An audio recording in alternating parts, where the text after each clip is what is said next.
The bells of the convent tolled for the last time. Their sound carried across the rugged hills of Thessaly, where olive trees bent under the autumn wind like old women in prayer. The mountains shimmered faintly in the fading light, their peaks dusted with ash-gray clouds that hung like specters above the valley. Below them, in a stone convent whose walls had weathered generations of storms, a small band of nuns gathered beneath the fractured frescoes of saints whose faces had long since peeled away into nothing.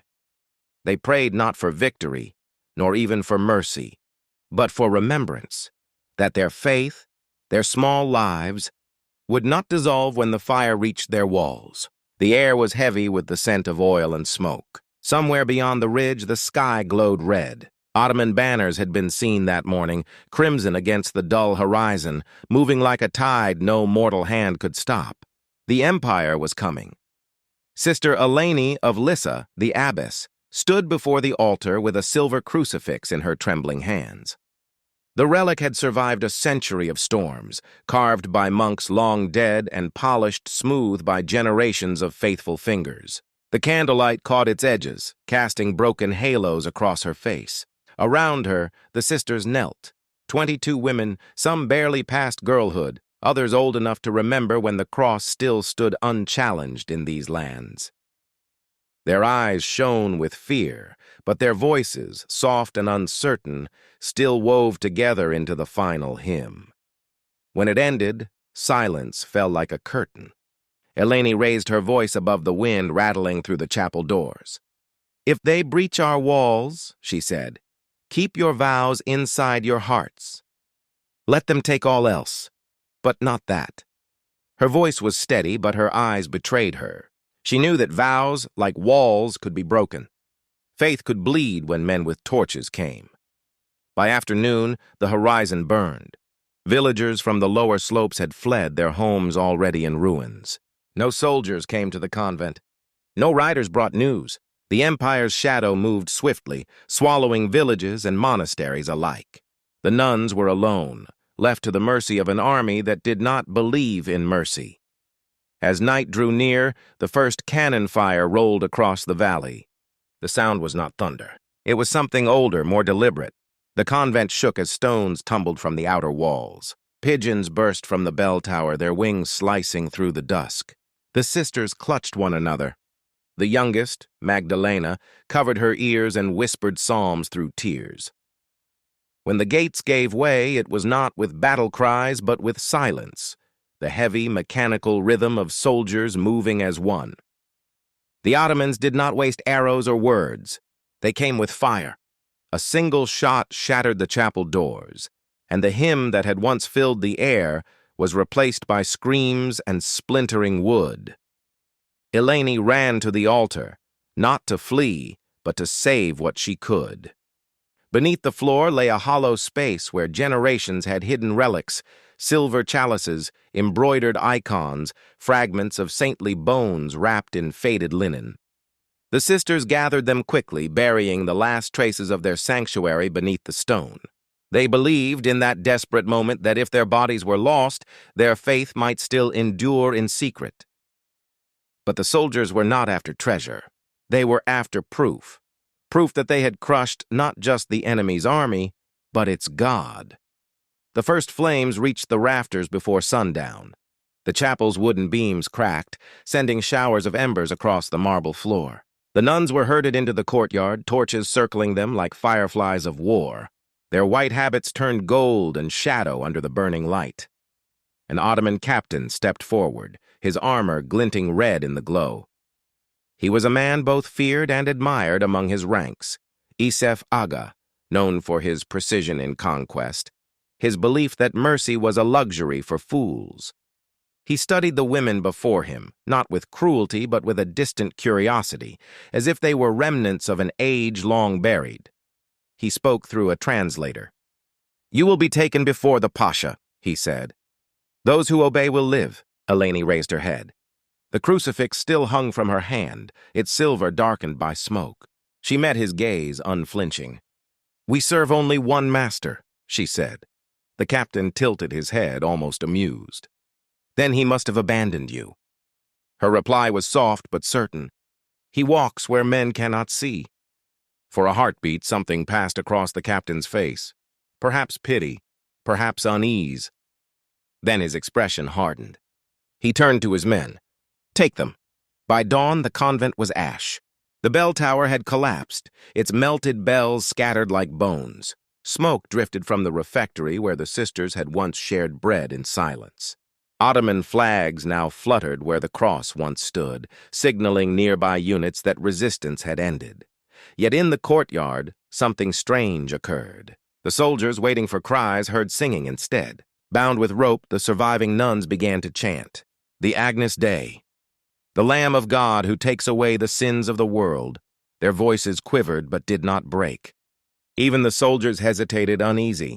To them, these were not women but phantoms, singing as their home burned behind them. When the hymn ended, Eleni was dragged forward. The captain offered her one last chance. "Renounce your God," he said, "and your sisters will live." Eleni lifted her chin. "I have already given my life," she said. "What else can you take?" The captain said nothing. He turned away and left her to his men. What followed was not written in any chronicle, not in Ottoman ledgers nor church archives. Even those who glorified conquest chose silence. It was enough to write discipline was given to those who refused reason. By midday, the convent was gone. But the story did not end there. The surviving sisters, 22 in all, were driven south toward the coast. The empire took no joy in slaughter when submission could serve as spectacle. They would be paraded as proof that even sacred walls could fall. The journey was cruel. The road wound through barren hills scorched by war. The autumn sun, relentless and pitiless, baked the earth until it cracked beneath their feet. They walked barefoot, ankles bound, wrists tied with coarse rope. When one stumbled, another lifted her veil so soldiers would not trample it. A final act of dignity in a world that had none left. At night they were given no shelter. Only scraps of bread and a single bucket of water shared among them. The air smelled of iron, sweat, and sorrow. Still, when darkness fell, faint murmurs of prayer drifted through the camp. The guards mocked them at first, then grew quiet. There was something unsettling about faith that refused to break. Sister Magdalena, the youngest, wept for the first 3 nights. On the 4th, she stopped. She began whispering the words Eleni had said before the end. "If you cannot hold the cross, hold each other." Those words passed from mouth to mouth until every sister carried them like a secret vow. After 7 days, the captives reached the port of Volos. The sea stretched before them, silver under a clouded sky. Waiting there were Ottoman ships, their hulls dark and low, sails folded like wings of shadow. They were not ships of travel, but of transport, built to carry goods, slaves, and spoils of war. The women were herded aboard, chained to wooden benches where criminals once sat. The iron bit into their wrists. The stench of tar and brine filled the air. From the dock, a scribe recorded the cargo: spices, coins, textiles, religious captives. Each entry was measured, weighed, and sealed in a ledger. The same ledger historians would one day find buried in the archives of Istanbul, proof that these women had not been ghosts. The voyage lasted 12 days. The sea was merciless. Storms tore at the sails. Waves broke over the deck, drenching them in salt. Hunger hollowed their faces. Some grew feverish, whispering names that no one answered. Others sat in silence, staring into the endless water as if searching for a glimpse of heaven beneath the waves. The soldiers on board avoided them. There was something in their stillness that unsettled even hardened men. At night, when thunder rolled across the sky, Magdalena began to sing. Her voice was soft, barely audible, a trembling thread of sound that wove through the storm. The other captives, Greeks, Serbs, Italians, lifted their heads and listened. The ship seemed to still, as though the sea itself held its breath. When the storm broke and dawn rose pale over the horizon, the sisters saw the skyline of Constantinople rising before them. The city shimmered with domes and minarets that caught the morning light like blades. Smoke drifted from 1,000 chimneys. Bells and calls to prayer mingled in the air, a symphony of empire and eternity. They were led ashore through narrow streets lined with merchants and beggars, soldiers and slaves. Locals paused to watch. Christian nuns among captives were a rarity, living symbols of conquest. The women kept their eyes lowered, their hands clasped in silent prayer. They were taken past the ancient walls of Blachernai, through the markets of the imperial district, until the shadow of Hagia Sophia loomed above them. Once the grandest cathedral of Christendom, it now stood crowned by crescent moons. One of the sisters, her voice cracked by thirst, whispered, "We are home!" But it is no longer ours. At dawn, they were brought to a marble courtyard surrounded by high columns. It was not a prison, but a place of power, the Divan-i-Humayun, the imperial council where the Sultan's will was law. Here, the fate of nations and souls alike was decided in ink and silence. The Grand Vizier sat at the center, his robes dark as the ink in his scribe's bowls. His expression betrayed nothing. To his left, interpreters stood ready. To his right, guards held spears like shadows frozen in place. The sisters were lined up before him. Their habits were torn, their faces pale from hunger. The vizier regarded them not as people, but as questions to be answered. Through a translator, he spoke. "The Sultan grants mercy," he said, "to those who accept the truth. Convert, and you shall live in peace. Refuse, and the discipline of faith will find you." Silence. None moved. Sister Magdalena trembled, but before she could step forward, one of the elder nuns, Sister Daris, lifted her head. Her voice was steady, though her lips bled from thirst. "My lord," she said through the interpreter, "you may rename us, but you cannot rewrite the prayers we carry." The translator hesitated, uncertain whether to repeat her words. When he did, the vizier's face remained impassive. He leaned back, eyes like cold glass. "Prayers fade," he said quietly, "when the tongue forgets how to speak them." With a motion of his hand, the guards led the women away. There would be no execution, not yet. Mercy, the vizier called it. But mercy in the empire was only another word for endurance. They were taken through winding passages beneath the palace, corridors that smelled of damp stone and oil, leading to chambers without sunlight. Here they would serve. Here their faith would be tested, not by sword, but by time.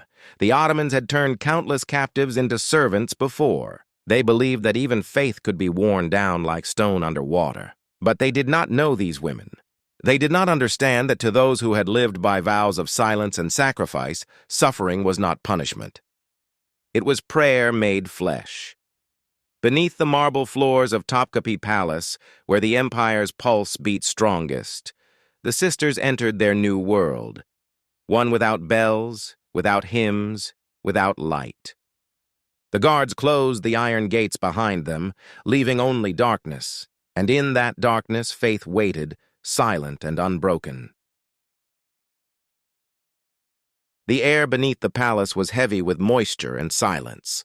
Stone corridors wound endlessly beneath the marble floors of Topkapi, their walls slick with condensation, their ceilings so low the nuns had to bow as they passed. No sunlight reached here. The only illumination came from narrow slits high in the wall, where pale dust filtered through like ghosts of daylight long forgotten. They were stripped of their habits and clothed in coarse garments, gray and rough. Each was given a task: cleaning, carrying, sewing, feeding fires for the grand kitchens above. No names were spoken. They were not women anymore, but tools, numbered and logged by scribes. The empire believed that labor and silence would dissolve the last remnants of their faith. But the Ottomans misunderstood what they had captured. These were women who had already given up everything once before. Silence, hunger, cold, none of these frightened them. They had lived by vows that required denial, humility, and devotion. The empire sought to turn holiness into servitude, but in their hearts they found a strange kind of freedom. If their bodies belonged to the empire, their souls did not. At night, when the palace above sank into quiet, faint whispers began to rise from the darkness below, the sisters prayed. Their voices were so low they could barely hear each other, yet the words, fragments of psalms, half-remembered hymns, wove through the stillness like threads of light. One sister carved a cross into the clay wall with her fingernail. Another traced verses in the dust beneath her straw bed. They began marking time not by the rising of the sun, but by the muezzin's calls from above, not out of submission, but defiance, a rhythm by which to measure their endurance. Soon whispers spread through the palace servants. There were stories of the silent sisters, foreign women buried beneath the halls who neither spoke nor cried. Some said they were cursed. Others swore they were saints. Their stillness unsettled even the guards who mocked them. Faith that refused to break has always been more terrifying than violence that refuses to end. Weeks bled into months. Their hands blistered from scrubbing the marble. Their backs ached from bending over basins of cold water. Still they worked. When the guards shouted, they obeyed. When struck, they lowered their heads, not out of defeat, but because endurance was their rebellion. Sister Magdalena, the youngest, who once trembled at every sound, became the heart of their endurance. She remembered the scriptures Eleni had whispered before her death, verses carved deep into her memory. The light shines in the darkness, and the darkness has not overcome it. She repeated them to the others when despair began to suffocate them. Sometimes, when a sister collapsed from exhaustion, Magdalena would lift her, whispering that same line until breath returned. When the guards saw that starvation and silence could not break them, a new method was devised: kindness. Food appeared in their quarters, better than before. Lamps were left burning longer. Gentle voices began to visit, palace imams and scribes who spoke softly, with promises instead of threats. "Your God and ours are not enemies," one said. "You can keep your prayers. Only speak them in our tongue." The sisters listened, but said nothing. A few began to falter. Hunger and endless labor had eroded their bodies. Two twins from Corfu, pale and hollow-eyed, whispered to each other at night. One morning, when the guards came, they did not resist. They repeated the words of submission, were given silks, and taken away. The others never saw them again. For those who remained, each disappearance became a scar, a mark of both grief and resolve. Sister Dearest, once the bravest, grew thinner by the week, but her eyes gleamed with fire. When a guard demanded her name, she smiled faintly and said, "Call me Silence." From that moment, none of them spoke to their captors again. Not a word, not a sound. The empire had taken their convent, their homeland, their sisters, but now it would never again take their voice. The scribes in the palace recorded their defiance without emotion. Foreign captives, unresponsive, unproductive. Recommendation, reassignment, or disposal. But among the servants, rumors grew stronger. Some claimed to have heard music at night rising through the floor, faint, wordless like a memory of a prayer. The sisters were ghosts, and ghosts, the Ottomans believed, could not be ruled. Months turned into years. The corridors below the palace grew colder. Rats scurried through the cracks. Mold crept along the stones. Still, the sisters endured. Their prayers became silent, their worship secret. And then one night, they found something. An archway buried in dust behind a collapsed wall.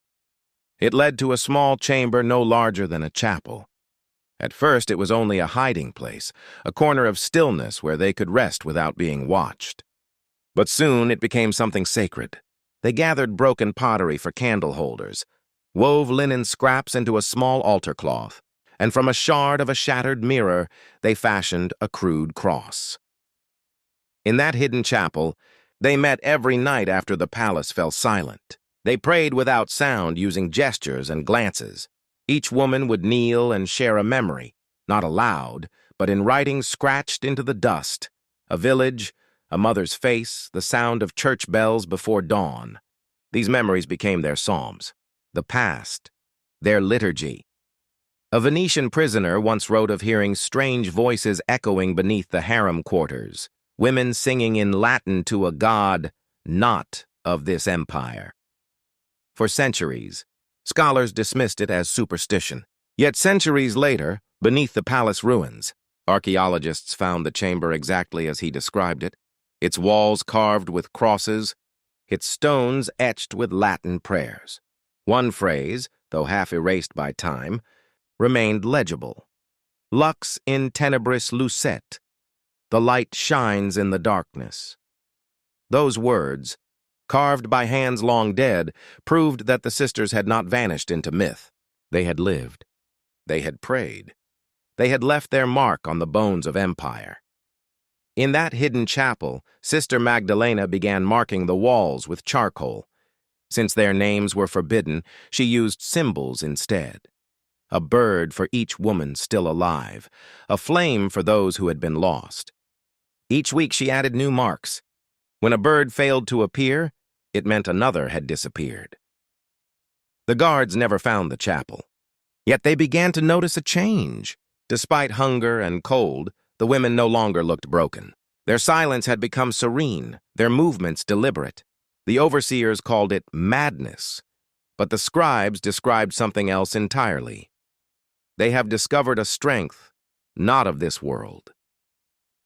Their worship continued in secret, year after year. And though the empire sought to erase every trace of them, the sisters' defiance outlasted time, not through rebellion or blood, but through endurance. By the time a new sultan rose to power, only 11 of the original 22 remained. They were thin as shadows, their hair turned white, their eyes dim. Yet beneath the palace, their secret chapel still glowed faintly from candles made of wax scraped from the kitchens above. Sometimes, guards reported strange sounds, whispers in a language they could not identify, echoes that seemed to breathe through the walls. Fear crept through the lower ranks. Some believed the women had died and that their souls wandered the corridors. Others believed they were saints, kept alive by the God they refused to abandon. When the Sultan ordered a purge of all unregistered servants, scribes combed through the palace ledgers. Every name was accounted for except one group. Under a column of entries, 21 numbers in sequence, there was only a blank space. No names, no dates, just the word unfit for service. No burial records followed. No confiscations, no deaths recorded. The line simply ended, erased by silence. This was how history buried them, not with swords, but with ink withheld. Yet silence, when preserved, becomes louder than any song. Years later, an Ottoman courtier's private journal was discovered in Bursa. In one entry, he wrote cryptically, "There are women beneath the palace who will not speak, who pray without sound. The walls remember them." Another letter, intercepted by Venetian spies, mentioned nuns who would not bow to the Sultan's will. Both were dismissed as rumor. But rumor, like faith, survives where truth cannot. The last trace of Sister Magdalena comes decades later, written by an Italian pilgrim. He spoke of a palace servant who whispered a tale of a woman who sang until the guards sealed the room around her. Her name was lost, but the hymn, faint and wordless, was said to linger in the stone long after she was gone. Over time, the story of the vanished sisters became legend. Among slaves and concubines, it was said that on certain full moon nights the lower halls of the palace grew cold and the air smelled faintly of incense, though no fires burned. Some claimed to hear the echoes of a hymn, the same one sung when the convent burned. Centuries passed. Empires rose and fell. The Ottomans built new wings upon old, marble over marble, forgetting the chambers beneath. But the earth does not forget. In 1712, a French diplomat visiting Constantinople recorded in his journal a peculiar story told by elderly palace attendants of Christian women who had sung themselves into heaven. He dismissed it as fantasy. Yet beneath the marble his feet touched, their chapel still slept. When excavations began centuries later, archaeologists unearthed a small underground chamber lined with carvings, crosses, Latin letters, the faint imprint of hands pressed into clay. No gold, no relics, no bones, only faith carved into stone. One inscription was clearer than the rest, "Lux in tenebris lucet." The light shines in the darkness. The discovery stunned historians. For years, scholars debated whether the marks were from prisoners or forgotten servants. But to those who had heard the legend, there was no doubt. The Silent Sisters had been real. Their story had survived in the one place even conquest could not reach, the walls of their prison. Today, the chamber lies in ruins, sealed from the public eye, its carvings fading slowly with time. Yet even now, those who have stood within it say that when the air is still, a faint hum lingers, not words, not sound, but the pulse of devotion itself.